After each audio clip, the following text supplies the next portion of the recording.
Hello and welcome to another PlanetDestiny video. I'm Story, and in this video we'll be having a butcher's at some dirty filth.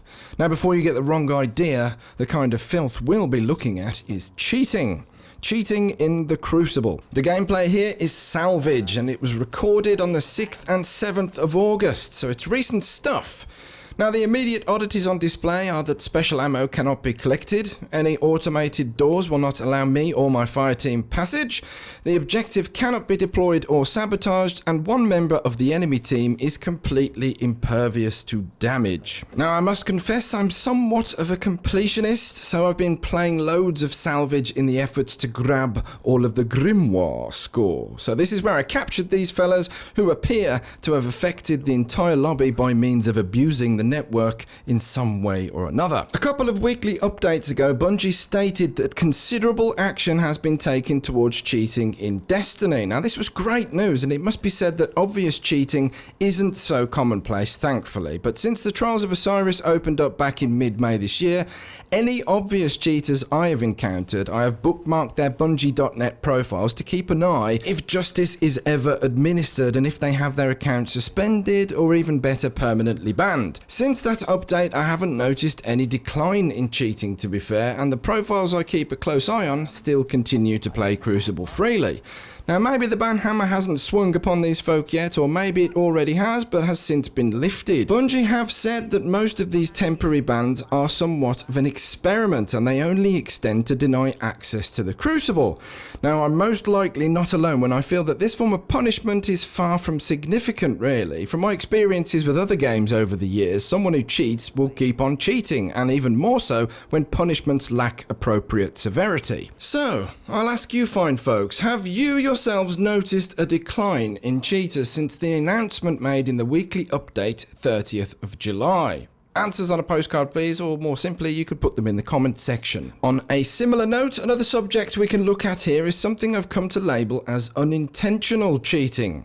Yes, sounds obscure, doesn't it? Unintentional cheating. What does it mean? Well, I guess it could be an appropriate term for those instances where a game is won by players who aren't taking damage or take damage in a delayed kind of fashion. We've all had those clutch games where both teams are fairly equal in skill, but the win is a result of a player or players that reject damage in some way. Okay, we recognise it, but how is this a thing and how can it be improved upon? Well, not everyone knows that the multiplayer in Destiny operates via a peer-to-peer network. There are no servers as such for Crucible matches. Peer-to-peer is basically your console linked to other players' consoles, and therein lies your lobby in which you're playing your game of Clash, Control, Rumble, or Trials of Osiris, etc, etc. Before I got insatiably hooked on Destiny, a game that I have grown to love very dearly since its launch, I've always believed peer-to-peer to not only be antiquated in today's multiplayer games, but extremely limited in safety precautions against those who would rather take the easiest possible route to victory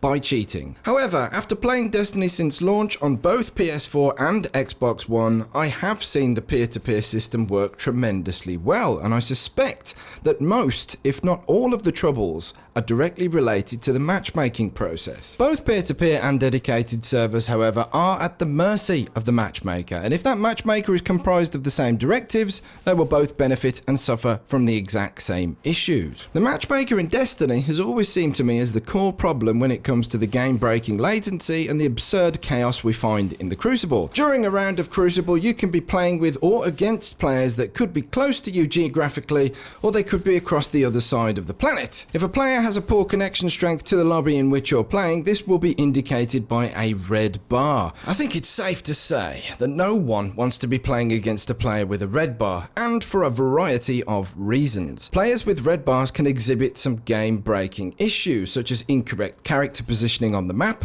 teleportation around the map, delayed damage distribution and or hit detection, and in many cases, rejecting damage entirely. All of these issues are caused by a poor connection to the lobby of peers. The red bar indicates a poor connection to the lobby. It does not guarantee that the player has poor internet entirely, just that the connection to the lobby is not good.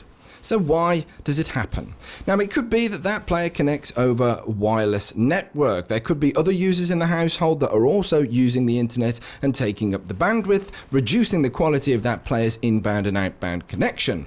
Now, it could be that the player is simply too far away from the other peers. There are many reasons, but why does it occur? Why are red bar players being selected for your game in the first place? Now, this is commonly a side effect to what is known as skill-based matchmaking. Now, whether you're in support of skill-based matchmaking or violently opposed to it, in a peer-to-peer system, skill-based matchmaking is an oxymoron, i.e. it fails to achieve the goal it intends to guarantee. Peer-to-peer should prioritize internet connection quality over anything else, and if it doesn't, well, you'll see the kind of stuff we've been seeing in Destiny multiplayer since day one. Teleporting indestructible opponents that eat all of your projectiles like a stoned infant hippopotamus with a gut the size of a tour bus. More often than not, a red bar can enable a player an unintentional god mode, which renders them completely impervious to damage from enemy players. Sometimes the damage catches up to the player and they will go down after an extended period of time, but there are far too frequently instances where the player completely rejects the damage you are inflicting entirely. Then there are the kill trades that simply should not be. Being killed by a corpse has become commonplace, hasn't it? So, to employ a matchmaker that is desperately trying to match players of equal competence in order to have the fairest possible game actually guarantees anything but a fair game.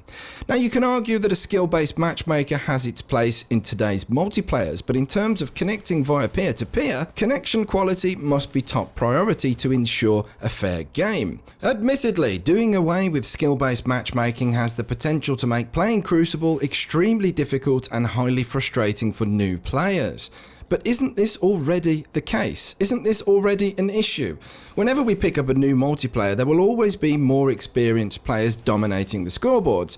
We as new players need to learn the ropes, become familiar with the lay of the land, and practice to improve our game. We can learn from playing better players, we can practice to improve, but when we're versus another player who won't take damage, is there anything positive we can gain from that? Can we learn or progress playing against lag? One possible answer to this conundrum is to employ dedicated servers, but I suspect we won't see those drastic improvements if the matchmaking process follows the same recipe. Anyway, with all the new information sprouting from this year's Gamescom concerning the new expansion, The Taken King, which is released next month, there was a small slice of info on this very subject that simply reads, Crucible will have improved matchmaking and a new mercy rule that will end a match early when misbalanced. Well, we're going to need some information that is much less vague before building up our hopes of improvement, because whatever the action being taken at this point, as of right now, is simply not good enough for the fans, supporters, and investors of this wonderful game. Of course, we can all appreciate that this subject is highly complex, but I'm fairly sure we can all sound off in the comments on our own thoughts and suggestions for improvements. I most definitely will look forward to reading them.